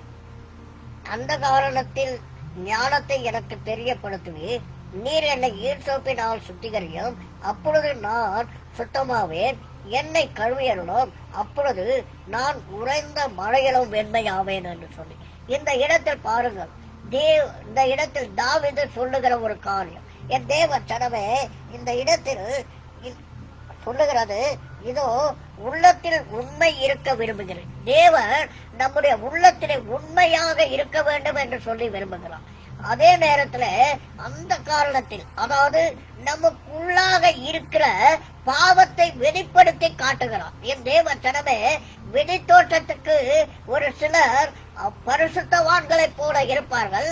அவர்கள் அதாவது மிகவும் உண்மையுள்ளவர்களாய் போல தெரியும். ஆனால் அவருடைய உள்ளத்திலே, அதாவது அவருடைய உள்ளத்திலே பாவமான காரியங்கள் இருக்கும். அதை கூட தேவனாகிய கர்த்தர் வெளிப்படுத்துவார். இன்றைக்கு நமக்கு ஆசீர்வாதம் வராதபடிக்கு இருக்கிறதுக்கு காரணம் என்னவென்றால் ஆவிக்குரியதான உள்ளுக்குள்ளான செய்கிற பாவங்கள். என் தேவ சனமே, இன்றைக்கு இந்த தாவீது சொல்லுகிறான், நான் என்னுடைய உள்ளத்திலே உண்மையாக இருக்க வேண்டும் என்று சொல்லி விரும்புகிறேன். நீர் என்னை என்ன செய்கிறேன்? என் உள்ளத்திலே இருக்கிற பாவத்தை வெளிப்படுத்துகிறேன். என்னை சுத்திகரியும். எதிலே? ஈசோப்பினாலே சுத்திகரியும், அப்பொழுது நான் வெண்மையாவேன், உறைந்த மழையை போல வெண்மையாவேன் என்று சொல்லி. என் தேவ சனமே, இன்றைக்கு நாம் தேவனுடைய வசனத்தினாலே நாம் சுத்திகரிக்கப்பட வேண்டும்.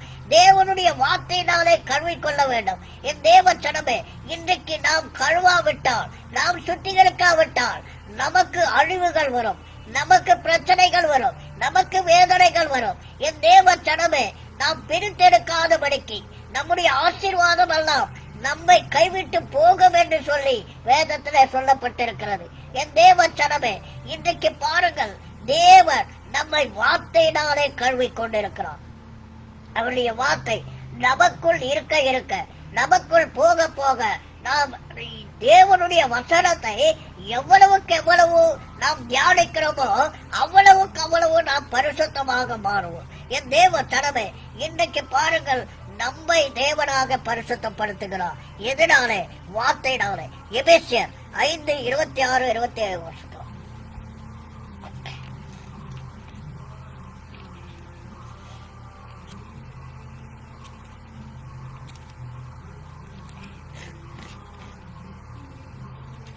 5:26-27 நாம் அதை திருவசனத்தை கொண்டு தண்ணீர் முழுக்கினாலே சுத்திகரித்து பரிசுத்தமாக்குகிறதற்கும் கரைத்திரை முதலானவைகள் ஒன்றுமில்லாமல் பரிசுத்தமும் பிழையற்றதுமான மகிமையுள்ள சபையாக அதை தமக்கு முன் நிறுத்திக் கொள்வதற்கும் தம்மைத்தாமே அதற்கு ஒப்பு கொடுத்தார். என் தேவ பிள்ளைகளே, இன்றைக்கு பாருங்கள், தேவன் நம்மை எதினாலே கழுவுகிறார் என்றால் அவருடைய திரு வசனத்தினாலே, அவருடைய வார்த்தையினாலே. அந்த வார்த்தை நமக்குள் வரும் பொழுது நம்முடைய இருதயத்தில் இருக்கிற கரை திரைகள் எல்லாம் நீங்கிவிடும். என் தேவ ஜனமே, இதைத்தான் தேவன் சொல்லுகிறார், நான் மற்ற ஜனங்களை விட்டு உன்னை பிரித்தெடுக்கிறேன் என்று சொல்லி. என் தேவ ஜனமே, மற்றவர்கள் செய்கிற பாவத்தை போலவே நீயும் செய்து கொண்டிருக்கிறார். மற்றவர்கள் மீறி நடக்கிறது போலவே நீயும் நடந்து கொண்டிருக்கிறார்.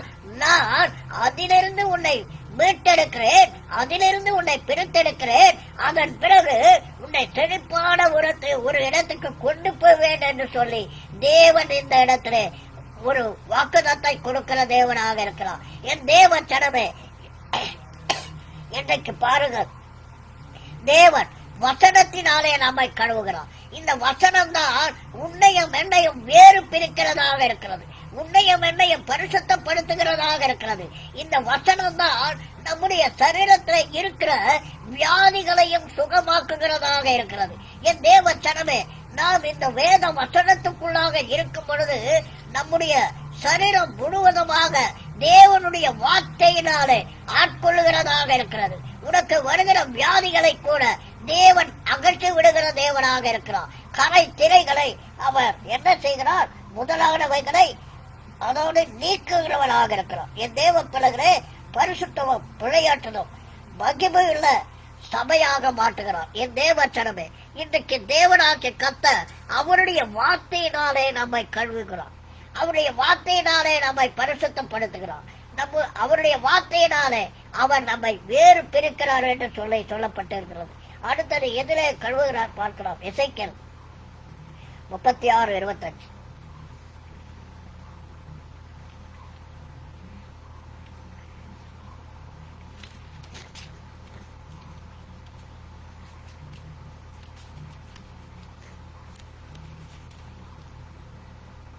எசேக்கியேல் 36:25. அப்பொழுது நான் உங்கள் மேல் சுத்தமான ஜனம் தெரிப்பேன், நான் உங்களுடைய எல்லா அசுத்தங்களையும் உங்களுடைய எல்லா நரகலான விக்கிரகங்களையும் நீக்கி உங்களை சுத்தமாக்குவேன், நீங்கள் சுத்தமாவீர்கள். ஆம் தேவ ஜனமே, முன்பு சொன்னது போல அவருடைய ரத்தத்தை நம்ம மேல தெளிக்கிறார். சுத்தமான ஜலம் என்று சொல்லப்பட்டிருக்கிறது. இந்த சுத்தமான ஜலம் எதை குறிக்கிறதுன்னா இயேசு கிறிஸ்துவின் ரத்தத்தை குறிக்கிறதாக இருக்கிறது.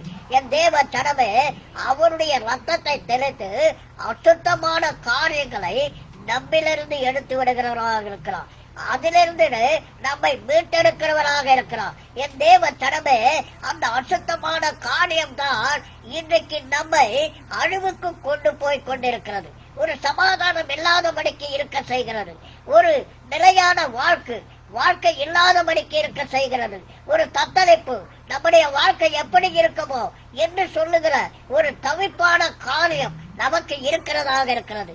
என் தேவ ஜனமே, இன்றைக்கு பாருங்கள், என் தேவனாகிய கர்த்தர் சுத்த ஜலத்தை தெளித்து அவருடைய ரத்தத்தை தெளித்து நம்மை சுத்திகரிக்கிற தேவனாக இருக்கிறார், நம்மை சுத்தப்படுத்துகிற தேவனாக இருக்கிறார். என் தேவ ஜனமே, நம்மை வேறு பிரிக்கிற தேவனாக இருக்கிறார், மற்ற ஜனங்களை விட்டு வேறு பிரித்தெடுக்கிற தேவனாக இருக்கிறார். என் தேவ ஜனமே, அப்படி அவர் பிரித்தெடுத்து நம்ம என்ன செய்ய போகிறார் அதை பார்த்து விட்டு நாம் முடிக்கலாம். என் தேவ ஜனமே, 6வது குறிப்பு, அவர் ஏன் பரிசுத்தப்படுத்தி நம்மை மற்ற ஜனங்களிடத்திலிருந்து பிரித்தெடுக்க வேண்டும்? என் தேவ ஜனமே, அவர் ஏன் நம்மை பரிசுத்தப்படுத்த வேண்டும்? ஏன் மற்ற ஜனங்களை விட்டு பிரித்தெடுக்க வேண்டும்? இதை நாம் கூர்ந்து கவனிக்க வேண்டும். என் தேவ ஜனமே, அவர் சொல்லுகிற ஒவ்வொரு வார்த்தையிலும், தேவன் கொடுத்திருக்கிற ஒவ்வொரு வசனத்திலும் ஒரு அர்த்தம் இருக்கிறது, ஒரு ஆசீர்வாதம் இருக்கிறது, ஒரு நன்மை இருக்கிறதாக இருக்கிறது. அவர் முதலிலே பரிசுத்தப்படுத்துகிறார், பரிசுத்தப்படுத்தின பிறகு அதாவது பிரித்தெடுக்கலாம். என் தேவ சனமே, அவர் பிரித்தெடுப்பதற்கு காரணம் என்ன? அவர் ஏன் நம்மை பிரித்தெடுக்க வேண்டும்? ஏன் நம்மை பரிசுத்தப்படுத்த வேண்டும்? என் தேவ சனமே, அவர் நமக்கு கொடுக்கிற ஆசீர்வாதத்தை நாம் பெற்றுக் கொள்வதற்காக. எடுத்து வாசிக்கலாம். லேவியராகமம் 20:24.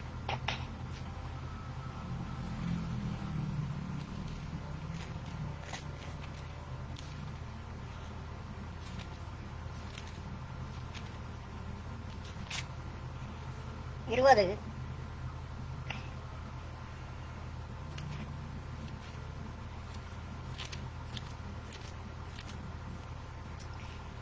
24.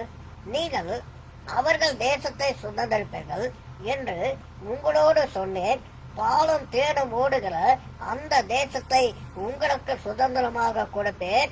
உங்களை மற்ற ஜனங்களை விட்டு பிரித்தெடுத்த உங்கள் தேவனாகிய கர்த்தர் நானே. என் தேவ ஜனமே, இன்னைக்கு தேவன் அந்த எகிப்தின் நாட்டிலிருந்து ஏன் பிரித்தெடுக்க வேண்டும்?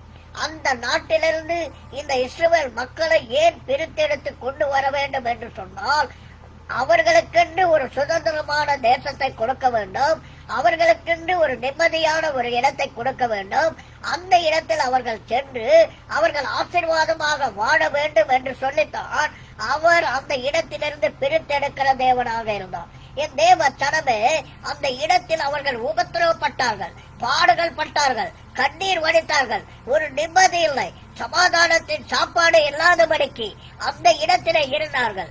என் தேவன் அதை பார்த்தார், அவருடைய உபத்திரவத்தை பார்த்தார். என் தேவ சனமே, அந்த நேரத்திலே அவர் மனமிறங்கி வந்து அவர்களை வேறு பிரித்து கொண்டு வந்தார்.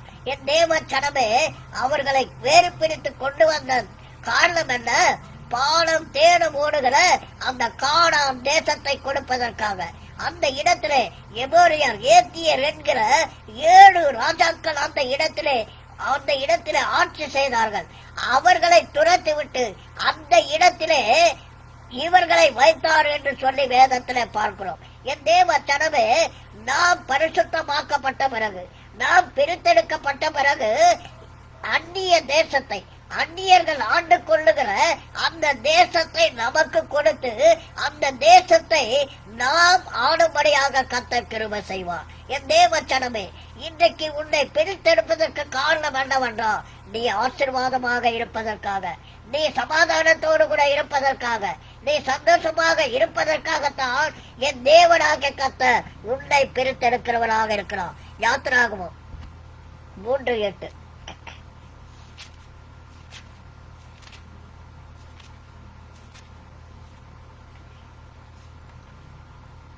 யாத்திராகமம் 3:8. அவர்களை எகிப்தின் கையிட்டு விடுதலையாக்கவும் அவர்களை அந்த தேசத்திலிருந்து நீக்கி கானானியரும், ஏத்தியரும், எமோரியரும், பெரிசியரும், ஏவியரும், எபேசியரும் இருக்கிற இடமாகிய பாலும் தேடும் ஓடுகிற நலவும் விசாலமுமான தேசத்தில் கொண்டு போய் சேர்க்குவோம் இறங்கினேன். ஆம் தேவ சனமே, இன்றைக்கு தேவன் பாருங்கள், இஸ்ரவேல் மக்களை பிரித்தெடுத்தார். எந்த இடத்திலிருந்து? எகிப்தின் கையிலிருந்து விடுதலை ஆக்கினார். எகிப்திலிருந்து, பாடுகளிலிருந்து விடுதலை ஆக்கினார். எந்த இடத்தில் நீ பாடுகளோடு கூட இருக்கிறாயோ, எந்த இடத்தில் நீ வேதனையோடு கூட இருக்கிறாயோ, எந்த இடத்திலே நீ கண்ணீர் வடித்துக் கொண்டிருக்கிறாயோ, என் தேவ சனமே, என் தேவ பிள்ளைகளே, சகோதர சகோதரிகளே, உன்னை பிரித்தெடுக்கிற தேவனாக இருக்கிறார்.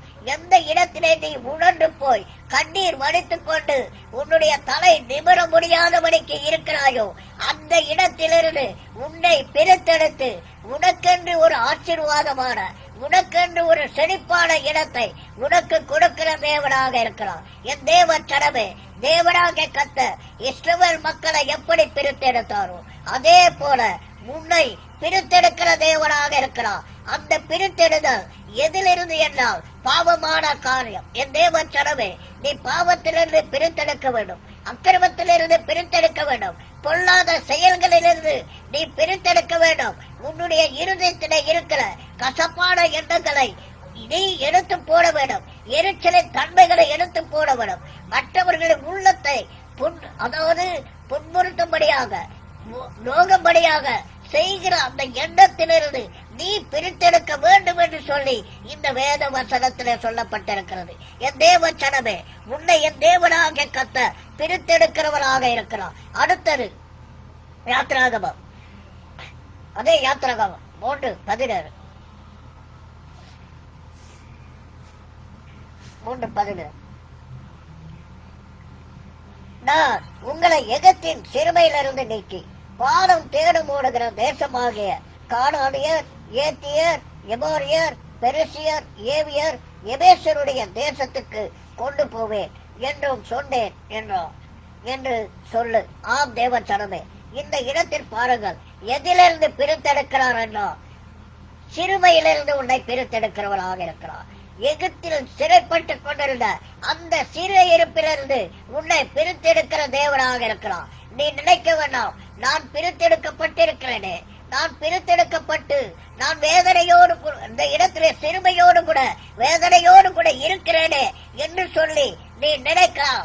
என் தேவ சனமே, இன்னைக்கு உன்னை சிறுமையிலிருந்து உன்னை விடுதலையாக்குகிற தேவனாக இருக்கிறார். சிறுமையிலிருந்து உன்னை மீட்டெடுக்கிற தேவனாக இருக்கிறார். என் தேவ சனமே, அந்த சிறுமையிலிருந்து உன்னை மீட்டெடுத்து உனக்கு ஆசீர்வாதத்தை கொடுக்கிற தேவனாக இருக்கிறார். என் தேவ சனமே, இன்றைக்கு தேவன் மற்ற ஜனங்களை விட்டு உன்னை பிரித்தெடுக்க போகிறான்.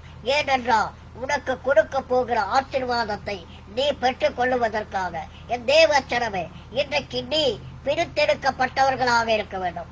என் தேவ சனமே, இந்த உலக வாழ்க்கையிலிருந்து நீ பிரித்தெடுக்கப்பட வேண்டும். இந்த உலக சிற்றின்பங்களிலிருந்து நீ பிரித்தெடுக்க வேண்டும். இந்த உலக காரியத்திலிருந்து நீ பிரித்தெடுக்க வேண்டும். என் தேவ சனமே, தேவன் பக்கமாக நீ திரும்ப வேண்டும். உன்னை நீ சுத்திகரித்துக் கொள்ள வேண்டும் என்று சொல்லி இந்த வேத வசனத்திலே சொல்லப்பட்டிருக்கிறது. அடுத்தது உபாகமம் 7:6.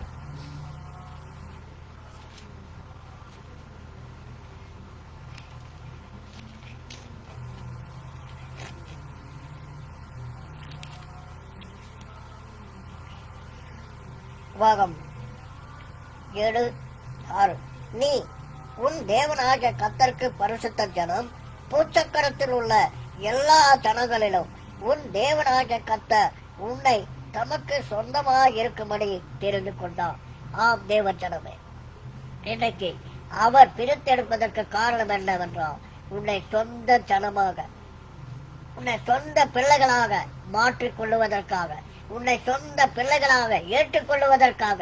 என் தேவ ஜனமே, இன்றைக்கு நம்முடைய தேவனாக கர்த்தர் உன்னையும் என்னையும் பிரித்தெடுத்து சொந்த ஜனமாக மாற்றிக் கொள்ளுகிறான், சொந்த பிள்ளைகளாக ஏற்றுக்கொள்ளுகிறான். என் தேவ ஜனமே, இன்றைக்கு பாருங்கள், வேதத்திலே பார்க்கிறோம்.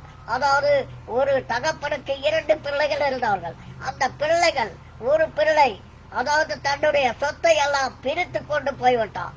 அவன் அந்த சொத்துக்கள் எல்லாம் வாங்கி போய் அந்த இடத்திலே துன்மார்க்கமான வாழ்க்கையை வாழ்ந்து கொண்டிருந்தான். ஆனாலும் அந்த தகப்பன் ஒவ்வொரு நாளும் அந்த பிள்ளையை எதிர்பார்த்து கொண்டிருந்தான்.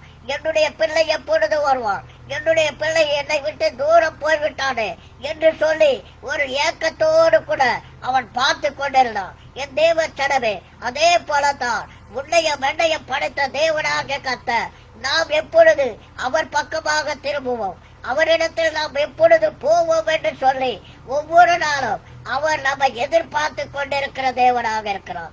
என் தேவ சனமே, இன்றைக்கு நாம் தேவன் பக்கமாக திரும்ப வேண்டும், அவருடைய சொந்த பிள்ளைகளாக திரும்ப வேண்டும். என் தேவ சனமே, இன்றைக்கு நாம் அவருடைய சொந்த பிள்ளைகளாக மாற வேண்டும் என்றால் நாம் பிரித்தெடுக்க வேண்டும். நம்முடைய பாவ காரியத்திலிருந்து, இந்த உலக சிற்றின்பங்களிலிருந்து, உலக வாழ்க்கையிலிருந்து நாம் பிரித்தெடுக்க வேண்டும். என் தேவ சனமே, நாம் பிரித்தெடுக்கப்பட்டால் தான் தேவனிடத்தில் இருக்கிற ஆசீர்வாதத்தை நம்மால் பெற்றுக் கொள்ள முடியும். நாம் பிரித்தெடுத்தால் தான் இந்த உலகத்தில் இருக்கிற அழிவிலிருந்து தப்பித்துக் கொள்ள முடியும். என் தேவ சனமே, இன்றைக்கு நாம் பிரித்தெடுக்கப்பட்டு தேவன் பிள்ளைகளாக மாற வேண்டும். கடைசியாக 1 பேதுரு 2:5 வாசிக்கிறோம்.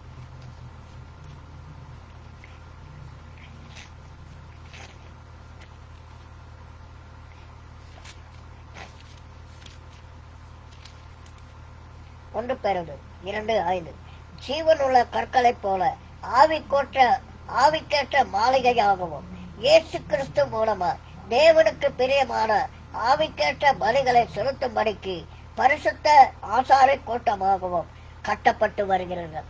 என் தேவ பிள்ளைகளே, என் தேவ சனமே, இன்றைக்கு பாருங்கள், ஜீவன் உள்ள கற்களை போல ஆவிக்கேற்ற மாளிகையாகவும் என் தேவ சனமே, இன்றைக்கு உன்னை பிரித்தெடுப்பதற்கு காரணம் என்ன? ஆவிக்கேற்ற மாளிகையாக கட்டப்படுவதற்காக. அவர் உன்னை ஆசாரை கூட்டமாக, தேவனுக்கு பிடித்த ஒரு ஆசாரியர்களாக இருக்க வேண்டும் என்பதற்காக தேவன் உன்னை பிரித்தெடுத்தார். என் தேவ சனமே, இன்றைக்கு தேவனாக கர்த்தர் நம்மை பிரித்தெடுப்பதற்கு காரணம் என்னவென்றால் அவருக்கு உகந்த ஒரு மாளிகையாக இருக்க வேண்டும் என்று சொல்லி, அவர் ஆசீர்வாதத்தை நமக்கு பெற்றுக் கொள்ளுவதற்காக, அவர் ஆசீர்வாதத்தோடு கூட நாம் வாழ்வதற்காக என் தேவ சனமே மற்ற ஜனங்களை விட்டு பிரித்தெடுக்கிறவர்களாக இருக்கிறோம். என் தேவ சனமே, இன்றைக்கு உன்னை தேவனாக கர்த்தர் பிரித்தெடுத்து விட்டார். நீ இன்றைக்கு நினைக்க வேண்டாம், நான் இப்படி இருக்கிறேனே, இந்த வேதனையிலே இருக்கிறேனே, இந்த சிறுமையிலே இருக்கிறேனே, இந்த உபத்திரவத்திலே இருக்கிறேனே என்று சொல்லி நினைக்க வேண்டாம். என் தேவ சனமே, இந்த உபத்திரவம் வருவதற்கு காரணம் உண்டு. என் தேவ பிள்ளைகளே, இந்த உபத்திரவத்தின் மூலமாகத்தான் நீ பரிசுத்தமாக்கப்படுகிறாய். இந்த உபத்திரவத்தின் மூலமாகத்தான் நீ மீட்டெடுக்க போகிறாய். என் தேவ சனமே, இன்றைக்கு இந்த உபத்திரவத்தின் மூலமாக நீ பரிசுத்தமாக்கப்பட்டு மற்ற ஜனங்களை விட்டு நீ பிரித்தெடுக்கிற பிள்ளைகளாக மாறப் போகிறாய். என் தேவ சனமே, இன்றைக்கு தேவன் உன்னை பிரித்தெடுத்து விட்டார். உன்னை தேவனாக கர்த்தர் வேறு பிரித்து விட்டார்.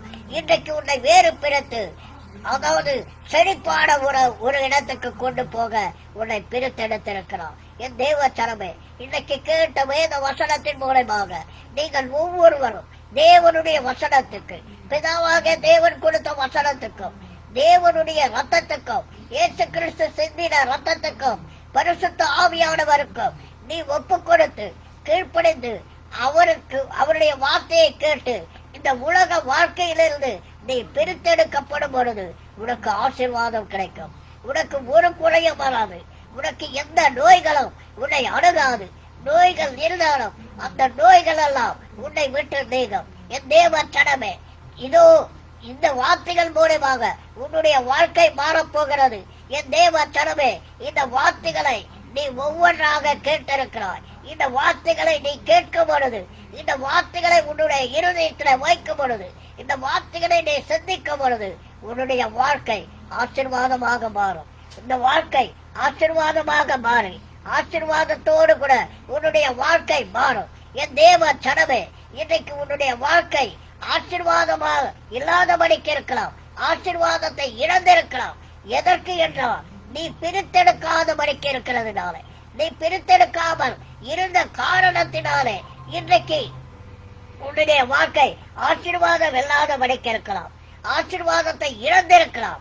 என் தேவ சனமே, இன்றைக்கு தேவனாக கர்த்தர் உன்னை ஆசீர்வதிப்பதற்காக உன்னை பிரித்தெடுக்கிறார். என் தேவ சனமே, அவர் பிரித்தெடுப்பதற்கு காரணம் உன்னை ஆசீர்வதிப்பதற்காக, உன்னை செழிப்பான ஒரு இடத்துக்கு கொண்டு போவதற்காக.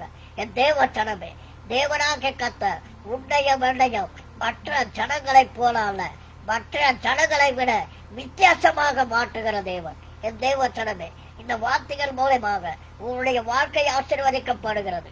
உன்னுடைய குடும்பம் ஆசீர்வதிக்கப்படுகிறது. இந்த உலகம் ஆசீர்வதிக்கப்படுகிறது. பிதாவாக தேவனின் வார்த்தையும் இயேசு கிறிஸ்துவின் ரத்தமும் பரிசுத்த ஆவியானவரின் அந்த ஐக்கியமும் உன்னை பிரித்தெடுத்து, இந்த உலக வாழ்க்கையிலிருந்து உன்னை பிரித்தெடுத்து, பாவமான வாழ்க்கையிலிருந்து பிரித்தெடுத்து, உன்னுடைய பொல்லாப்பு சிந்தனைகளிலிருந்து பிரித்தெடுத்து தேவன் உன்னை ஆசீர்வதிக்க போகிறார். அந்த ஆசீர்வாதத்தோடு கூட வாழ தேவன் உன்னை ஒவ்வொரு நாளும் கண்காணித்துக் கொண்டிருக்கிறார். என் தேவ சனமே, இன்றைக்கு உன்னை தேவன் ஆசீர்வதிப்பதற்காக உன்னை பிரித்தெடுத்திருக்கிறார். அந்த பிரித்தெடுத்தலை உன்னை ஒப்புக்கொடு. உன்னை முற்றிலுமாக தாழ்த்தி ஒப்புக்கொடு. வேத வசனத்துக்கு முக்கியத்துவம் கொடு. தேவ சனமே, இன்றைக்கு நீ ஒன்றுக்கும் கவலைப்படாதே. தேவனாக கர்த்தர் உன்னுடைய வாழ்க்கையை ஆசீர்வதித்திருக்கிறார். தேவன் தாமே உங்கள் ஒவ்வொருவரையும் ஆசீர்வதிப்பாராக. ஆமென், ஆமென், ஆமென்.